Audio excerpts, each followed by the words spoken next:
Welcome back to Super Mario 3D Land. We're getting close to the end now, just 1, 2, 3 more basic worlds to go.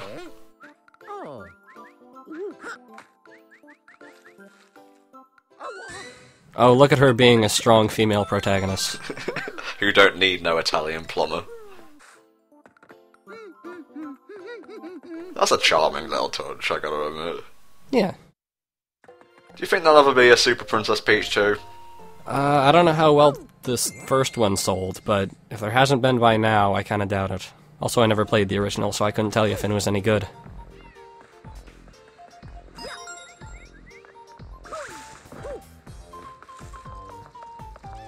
In terms of, like, aesthetic, I think this is actually my favorite beach level. Because you got, like, a mix of the natural with the man-made, with the boardwalks and stuff. And the music, like I said, a lot of people will find this bland, and I can agree, but given the fact that a lot of the music is reused, this one just stands out for me. And it's so relaxing, it's great. It's a good way to chill after the Bowser level, I guess.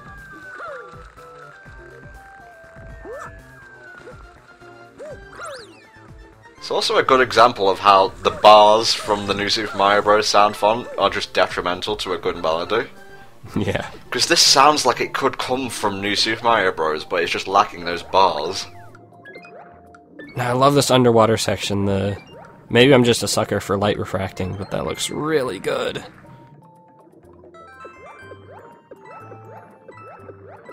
I can kind of tell it's a low-resolution thing, but it looks good anyway. Shut up. I'm glad you know these terms, because I can understand what you're trying to put across, but I could never put, like, a term to it. I mean, I may or may not be making up terms. I don't know. Flippy platforms, for example. Right.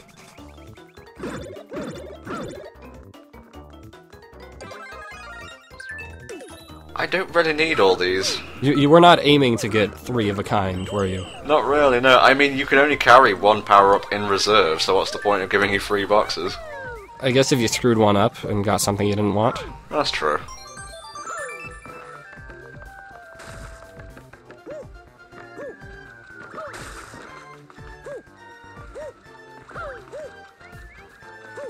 And we're done. Not a bad level, all things considered. Better start than World 5, I'd say. For sure.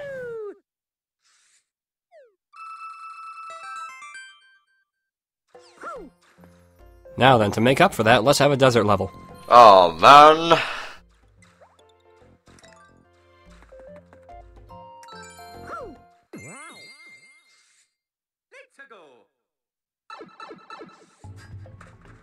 Now, I kind of like this as a desert level, because, one, it's not endless expanses of sand. It feels more like a booby-trapped tomb. Yeah, I can see that. And having the Tanuki suit definitely helps there, avoiding the spikes, which are a major feature of this level.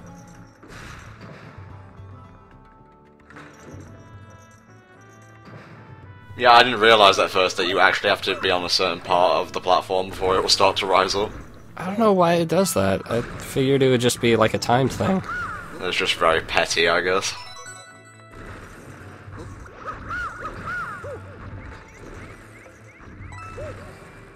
I suppose you could call this like a sand fortress trope. Yeah.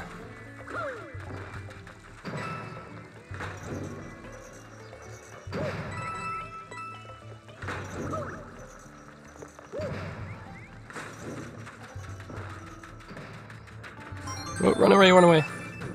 I guess if you were casually walking up that, the spike ball could get you, but that was more just a way to scare you.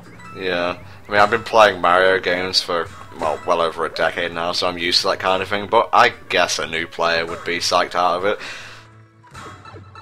That's not to say I didn't die on that part, trying to, like, long jump away. I hit the top of one of the moving lifts and just fell to my death. I've probably... If you can come up with a way to die, I have probably died in that way. Got, like, a checklist, let's see. Falling off a platform, killed by a Goomba, that one was very humiliating. Took a bunch of pills and one of those take a break signs came up, yep, got that.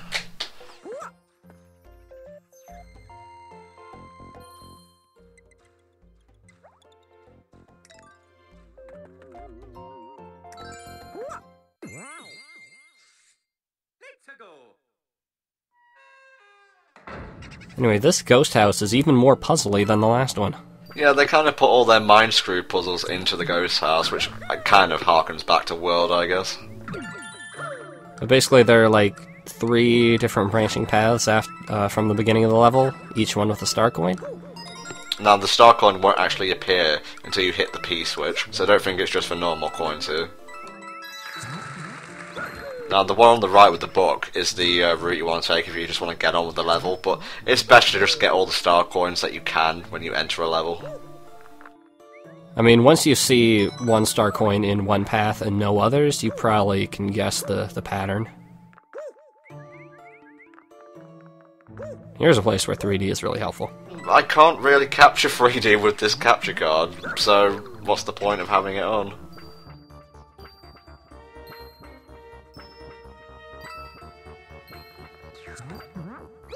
God, it's the same exact music.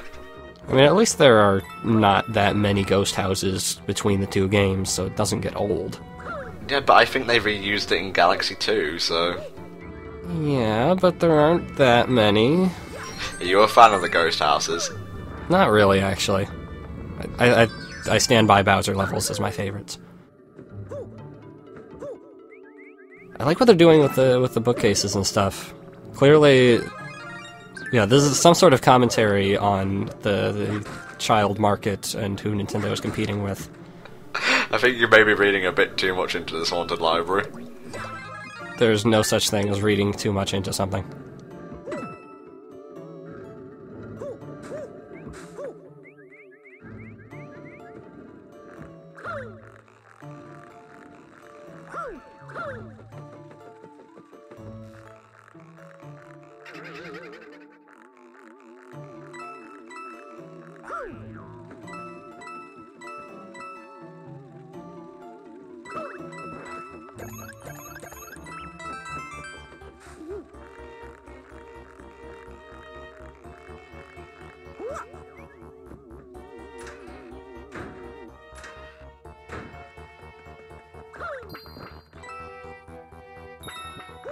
Never been a fan of the Mega Man style of disappearing and reappearing platforms.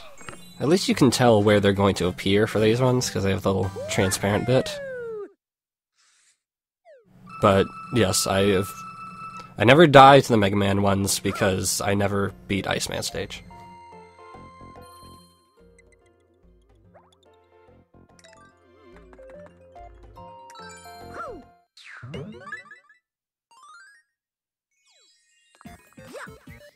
Jesus Christ. Was this like the precursor to New Super Mario Bros. 2 or something?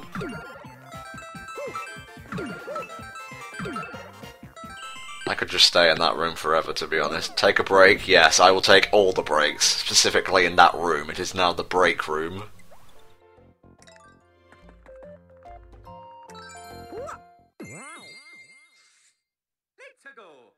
World 64. Ah, I see what you did there.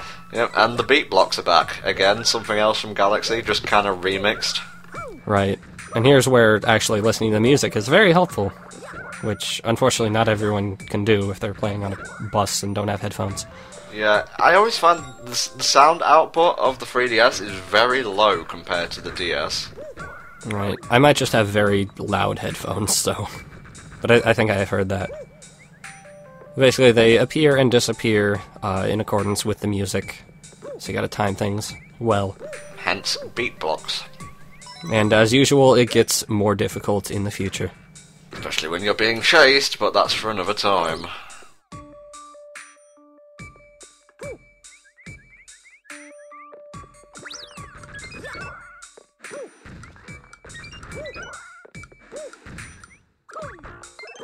Overall, this is a pretty chill, slow-paced level. Yeah, I like this one. Nice use of colour, the platforming's decent.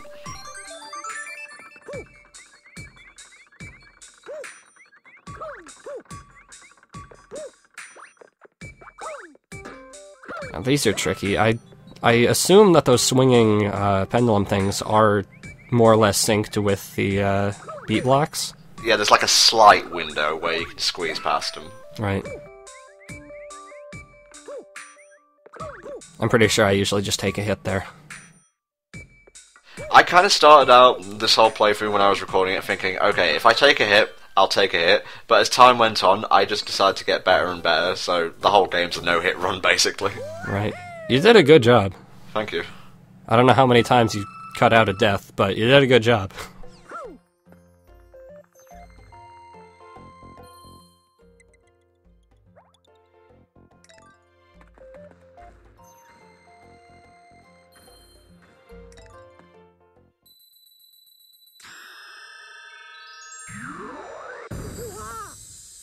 Ooh, is this another snow world?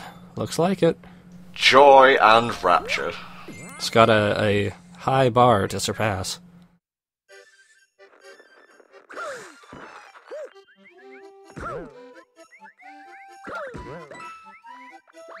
This one I don't mind, actually. Mostly because the platforming's pretty good. I like the combination of the springy mushroom blocks that are moving. So that's a very narrow platform there. Getting more precise.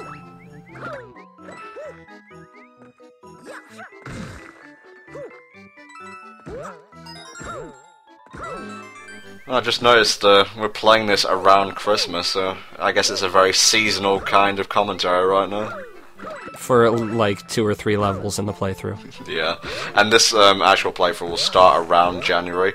I'm trying to get like HFC back on track, so I'm going to record a bunch, start releasing them at maybe a couple of parts every day or so.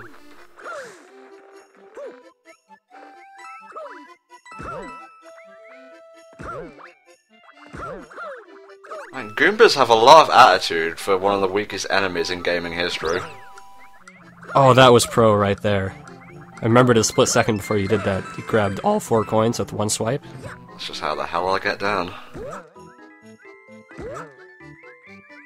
Yeah, I've noticed that they keep using Goombas this late in the game. Like, I expect more dangerous forms of enemies. Yeah, or, you know, just create some new enemies. It's like they're afraid not to use Goombas because they think people will be turned off by it or something.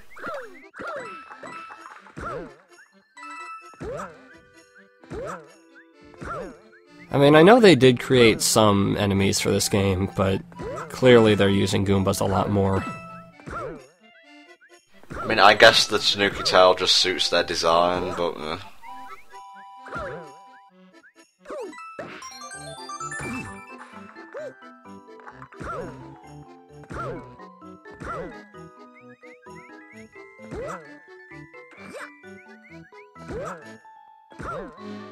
I think in a later level there are actually Goombas sneaking about right at the top of one of those jumps. Ooh, dastardly. You can lose your raccoon suit at the very last second. That must be heartbreaking. Yep, it was. But overall, I think that was a pretty chill level. I'm so sorry. I'm just a terrible influence on these young co-commentators.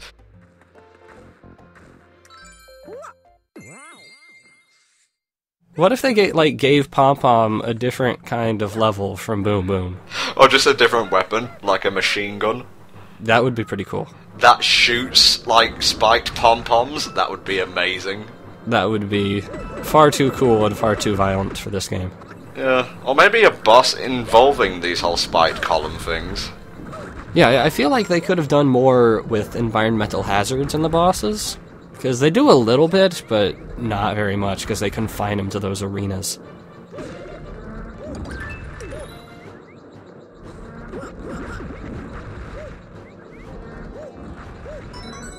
Oh, I remember having a lot of trouble with getting that coin, because I was usually lagging behind trying to get to that point, so I wouldn't have enough time to boost that block up far enough. Right here was an example of part of the level where I would actually start to die a lot, because I would like get, you know, caught off screen. Mostly due to trying to get the star coin. Yeah, that's another one, like, you gotta wait a certain amount of time before you even know it's there, and by then it might be too late. Yeah, I mean, I know it's there because I play the levels a lot trying to get the best take, but for the average player, it's kind of like bait and switch, really. So here's what I was saying with having a bit of environmental hazard. You got fire. And I guess if you have an unfortunate bounce off a boomerang, you could land in the fire. Yeah, there's an added hazard here, because you can't jump or Boom Boom will hit you, so you just have to make sure that's why I tried to make sure when I hit her, I'm actually on one of these long platforms, so I have space to run about. It looks like you got a pretty good pattern going on with the back and forth there.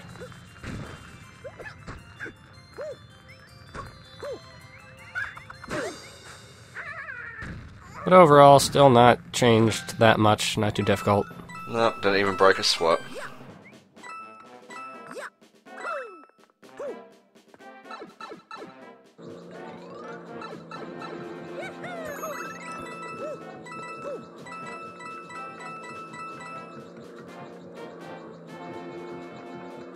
Not even a prize there. I mean, sometimes there is, sometimes there isn't. I wish they would at least put a 1-up there for everyone. And that was World 6 of Super Mario 3D Land. Just 2 more to go now. What did you think of World 6? Summarise your thoughts quickly, please. I thought it was pretty good. That was quite quick. Okay, we'll see you next time for World 7 of Super Mario 3D Land. See you then.